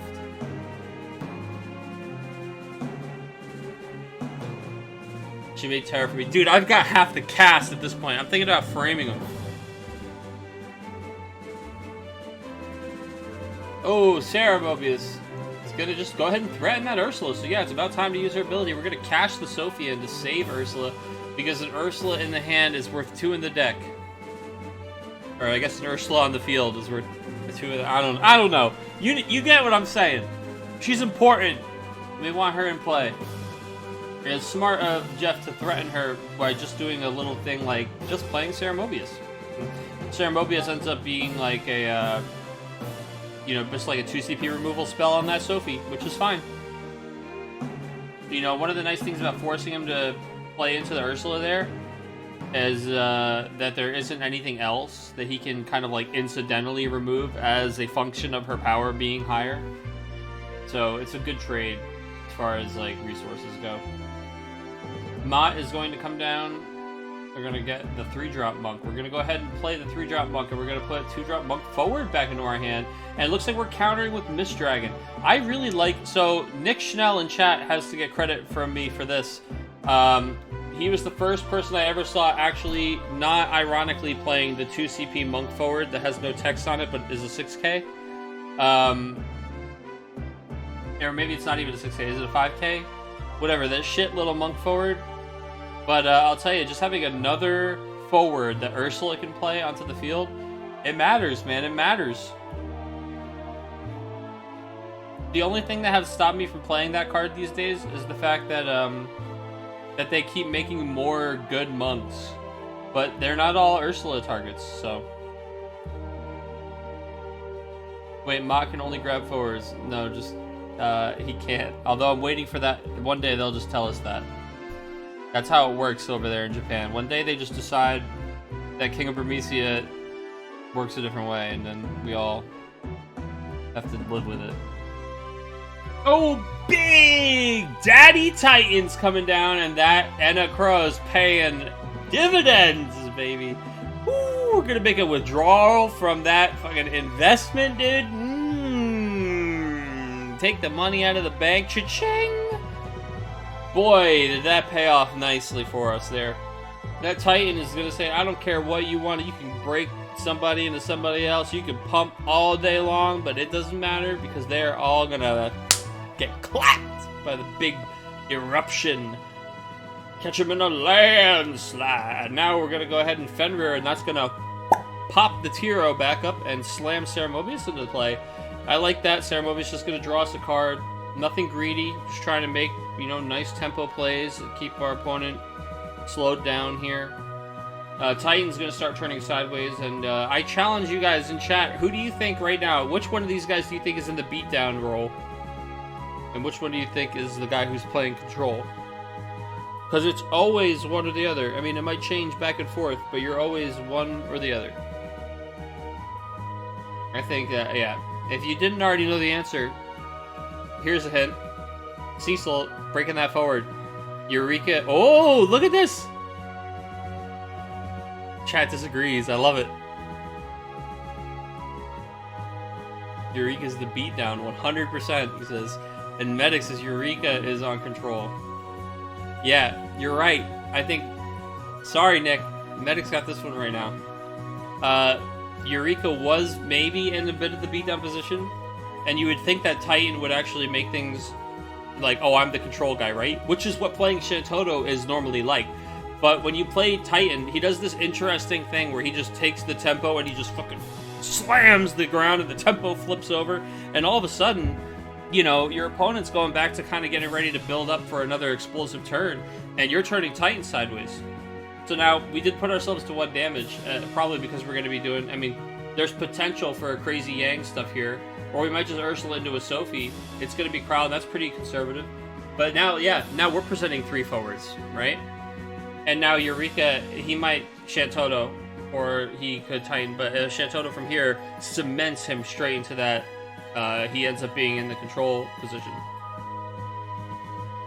It's interesting how that happens, right? That's actually one of the biggest differences between your board wipe being on a backup and 2-sided, and your board wipe being on a forward and potentially being good for you.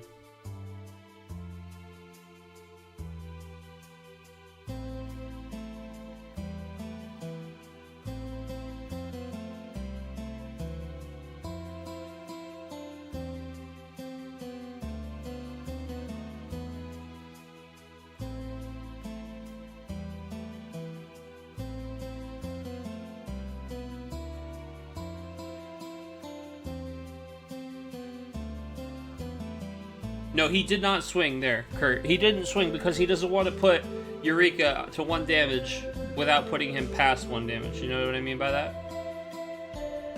So, putting him at 1 damage is this small incremental thing that you're doing to advance your board state, but you actually potentially advance his board state by twice as much by letting him Yang into, like, Ma into a backup, into, you know.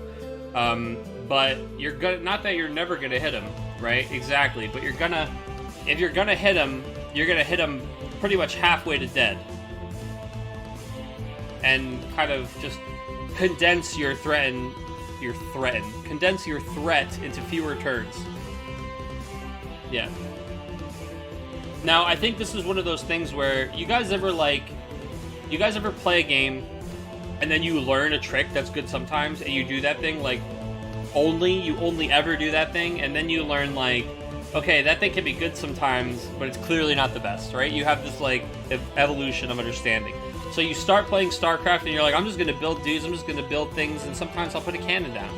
And then somebody puts a friggin' cannon, like, in your base. They just build a cannon in your base, and you're like, cannons are insane. And you're cannon rushing people, and you're building cannon, and all of a sudden, like, some guy with good mechanics just, like, stops your cannon rush, and it's not as effective, and you're like, wait, you know. And then you learn, like, cannons have their place. Like, they can be very strong, but they can be countered, kind of thing. So it's like one of those where it's just, oh man, okay, I never want to put them to 1 damage because I see what happens when that happens. So I'm gonna deny them. I'm never gonna hit them to 1. It's like, well, that's not right, because if you never hit them to 1, then how are you gonna hit them to 7? How are you gonna get through? How are you gonna get through? How are you gonna finish the game? You have to. So you gotta hit them eventually. You can't, you know, you're correct to not put them to 1, but that should just be something you're weighing. It shouldn't be like an absolute. I've played a couple games recently where, like, my opponent literally is so afraid to put me to 1 that they just didn't attack me for like 3 turns. And I was like, I'm chilling, dude. I was just building all my stuff. Sculpting a perfect hand, you know. Looks like we're going to corral our opponent's Fenrir. That's pretty saucy. We're gonna break the Sid Garland and play... Oh, maybe not. Maybe not.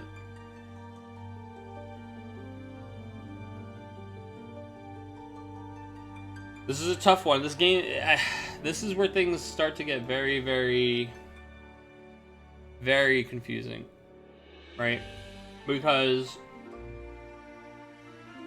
we saw that turn. Okay, we didn't want to attack with the Titan because we were afraid Eureka would take the board back, but Eureka actually just had the Mont Leonis, which kind of functions in a similar way to a Yang, right? Yeah, it costs more, but Mont plays the card that he discards, whereas Yang has to play a card from hand, right? So think about that one. Yang costs 3, then Yang himself, and then he's going to cost a card from hand, so, you know, for the full effect.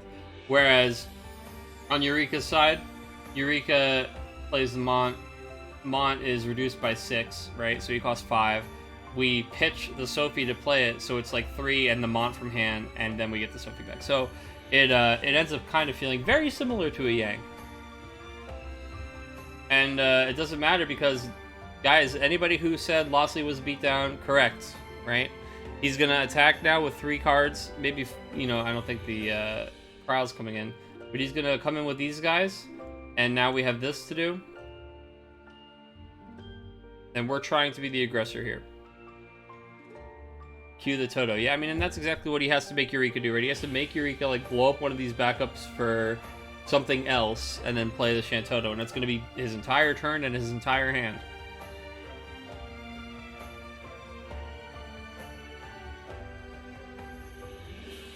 I guess that's not true, right? He'll keep 2 cards, but...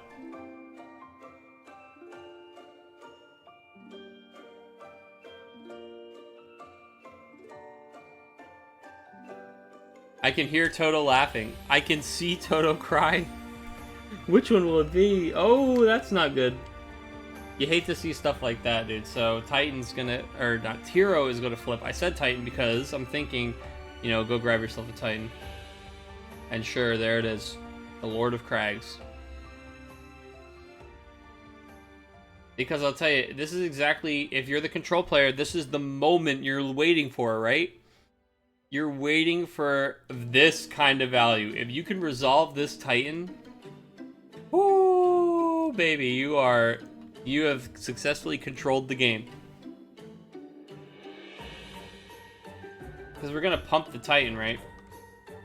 Although it's a little bit harder. Oh no! Oh, none of these are pumps, dude. Normally, Monks has a couple different backups that can pump Titan's power up. I don't know.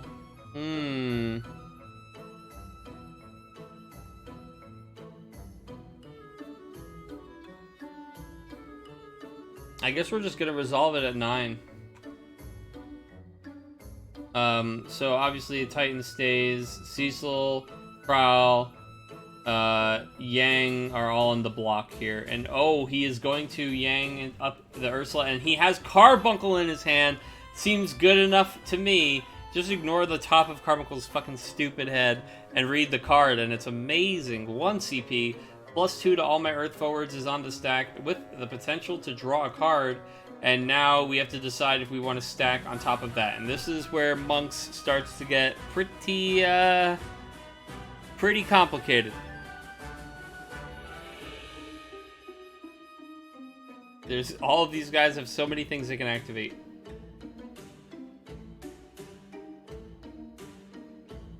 So as it stands, we're gonna have to sack another, so the Sophie will survive. Not necessarily. Maybe. But probably. But not necessarily. Right now she's a 17, which is huge. Yeah, but he might use her to save Ursula.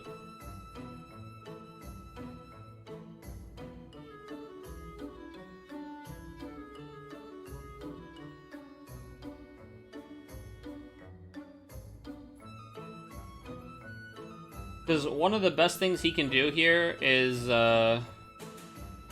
ye old mutually assured destruction, right? Like, You're gonna be like, I'm gonna sack that, I'm gonna do that.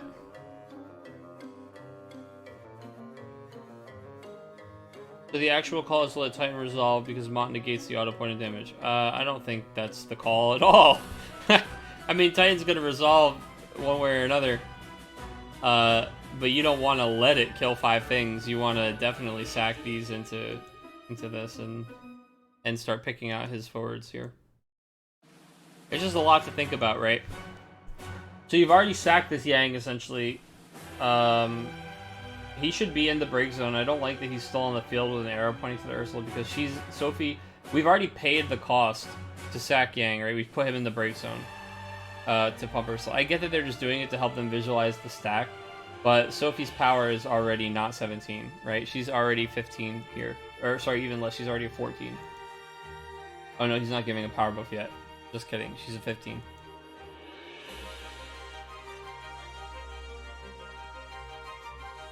And so we blow up our monk backups, actually, which is interesting.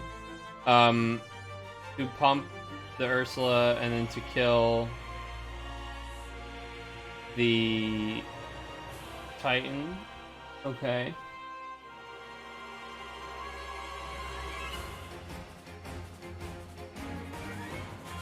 Now Titan resolves with last known power.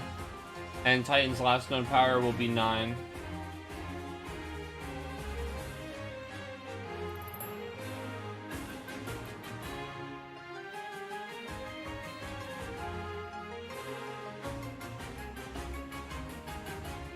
So he's gonna use Krile to use his opponent's Carbuncle, and Carbuncle all his guys by 2,000 and draw a card, negating the Carbuncle.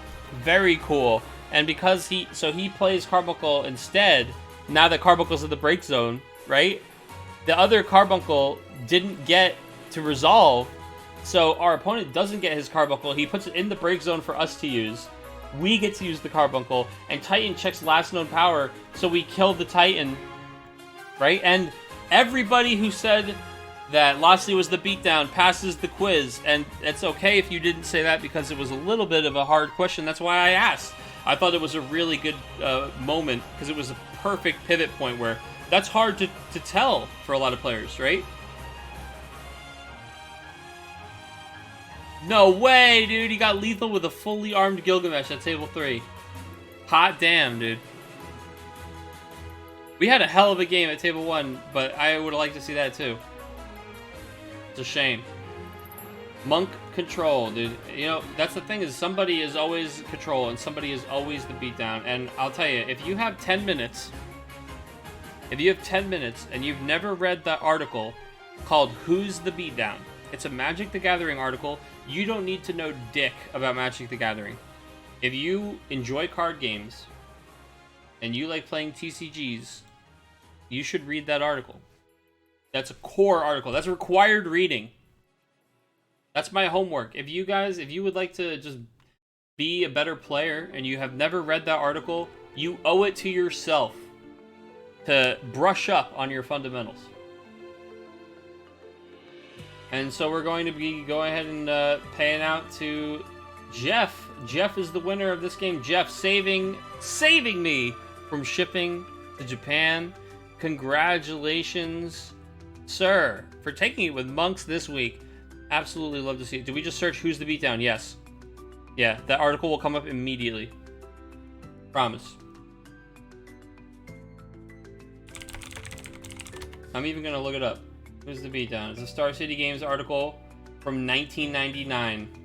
And it is fundamental trading card game theory.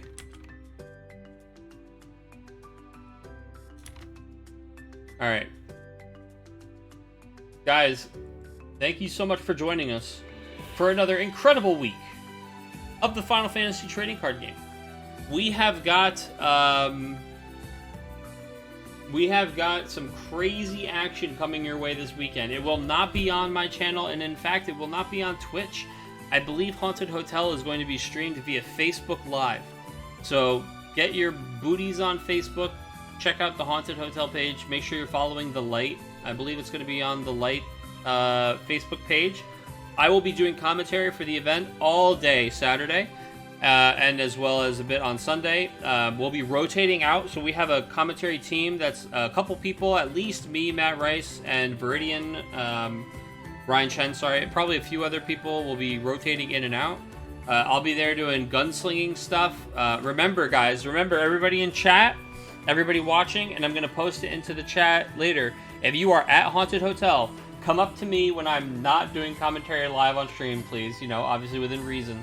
But if I am gunslinging, if I'm just hanging out, if I'm talking to people at the tournament, if you see me and you haven't come up yet already, come up to me and you play in the Discord, say trick or treat, and tell me your Discord tag, and I've got a little something for you for Halloween. Otherwise, I will see you guys at Haunted Hotel in California this weekend. Please come say hi. I love to chat. I love to talk shop. It's going to be good to see everybody there. To those who I haven't seen in 2 years, I can't wait to see you guys. For those I haven't met yet, can't wait to chill. We will be at Play Me at Judge Tower. Dude, do you want to play Break Key? I'll be bringing Break Key. We'll play Break Key. Let me move my box, my Harry Potter cards.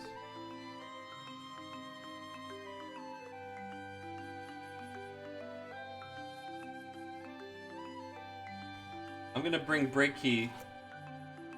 I don't know what that is, so yes, 199%. You're not ready for Break Key. I don't even want to ruin the surprise. You have to be. I'll talk about Break Key. We'll reveal Break Key to stream next week. But for now, it's gonna be a little Haunted Hotel surprise. So don't look it up. Just wait. You're gonna love it. All right, guys.